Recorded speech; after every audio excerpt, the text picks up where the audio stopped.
Hello, I'm Patrick Garrity, security researcher here at Vulns, and today I'm excited to share some new research with you regarding the exponential rise in vulnerabilities. I'm going to be diving into the CVE program, and specifically the CVE numbering authorities known as CNAs that issue CVEs. The CVE program is a great program focused around identifying, defining, and cataloging publicly disclosed cybersecurity vulnerabilities. So let's hop in and take a look in regards to the exponential rise in vulnerabilities. So frequently we see a chart that shows this exponential growth, specifically starting in 2017, and year after year after year we see that growth continue to rise. But this really doesn't tell us much in regards to why. So what I wanted to do is hop into a little bit more detail, right, and look at a different perspective to see where these vulnerabilities and CVEs specifically might be coming from. So let's take a deeper dive into the CVEs over time. I've created this chart specifically highlighting different CVE numbering authorities known as CNAs. We can see some notable giants like Red Hat, Microsoft, Oracle, and Apple, and this is 2010, so the year is in the background. The size of the bubble is the number of vulnerabilities in that year that the CNA had issued.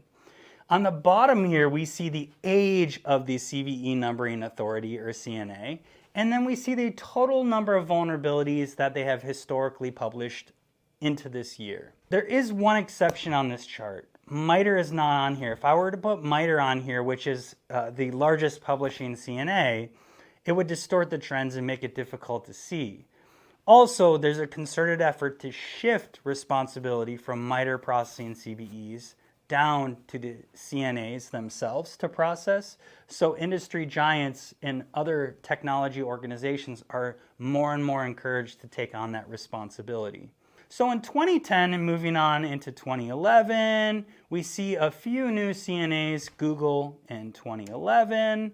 There's another one that pops up here. We see Mozilla come online in 2013, but relatively slow, and this is because it was managed very tightly by the CVE program at this time. We continue to progress, right? You kind of see a pattern as far as where CVE issuance is happening with CNAs, and it kind of normalizes, right? As far as the number of vulnerabilities that a CNA is issuing is within a decent range. And then in 2016, something substantial changes. We can see down here that there's some new CNAs that come online that issue their first vulnerability. There's a few that are one here that's a little bit larger in the 10 to 100 vulnerabilities. We pull back and look at the growth chart. 2016 is the year right before exponential growth started to happen. So if we look forward, what we see is those CNAs, the CVE numbering authorities, as they start to get into their first full year, they're now publishing many more vulnerabilities. And this specifically was because the CVE program started the CNA program, which was designed to encourage distributing the responsibility of CVE issuance out to the technology companies themselves. So we see more CNAs coming online. These newer CNAs increasing the number of CVEs that they're publishing, which is starting to get more in line with organizations that have been publishing vulnerabilities over a long period of time. And we see that by the size of the bubble. So Android is starting to get to the similar size or same sizes as organizations like Microsoft and Red Hat and Oracle. So there's an aspect of maturity that happens here with a CVE numbering authority. But if we look and continue, we see how quickly this trend continues to happen. So the number of CVEs is largely contributed by the fact that technology companies are responsibly participating in the CVE program and issuing vulnerabilities.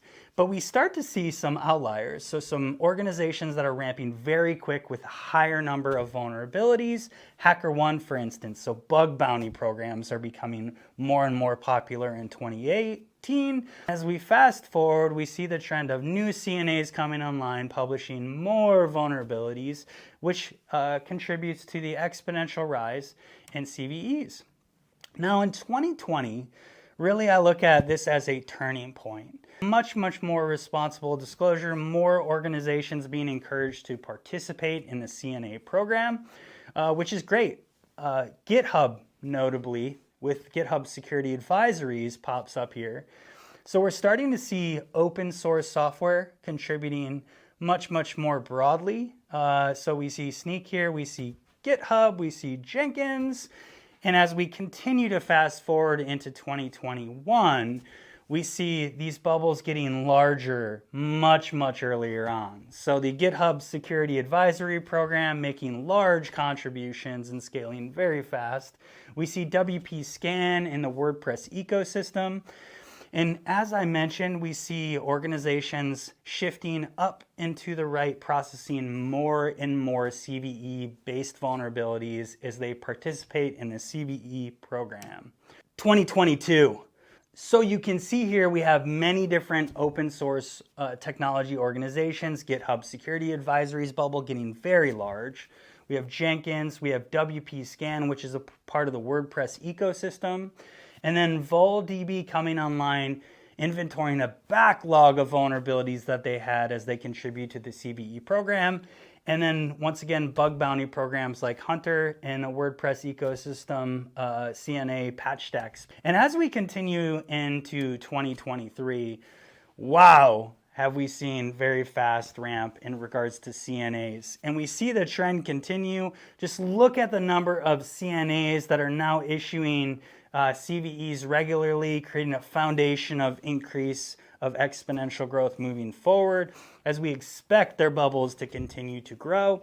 Occasionally, some do drop off. But if we look at the top left once again, we have GitHub publishing more and more vulnerabilities with their security advisories.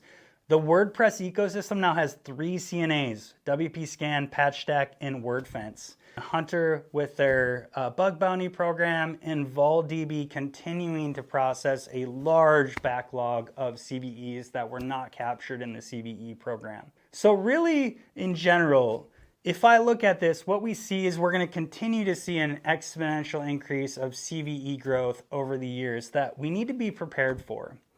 Reality is there's going to be more information, which is a good thing. This doesn't mean it's bad. It means we have more information about responsible disclosure of vulnerabilities. More and more organizations are participating in this. We just have to learn to better process and consume that information. So thank you today for letting me present Vuln Rising.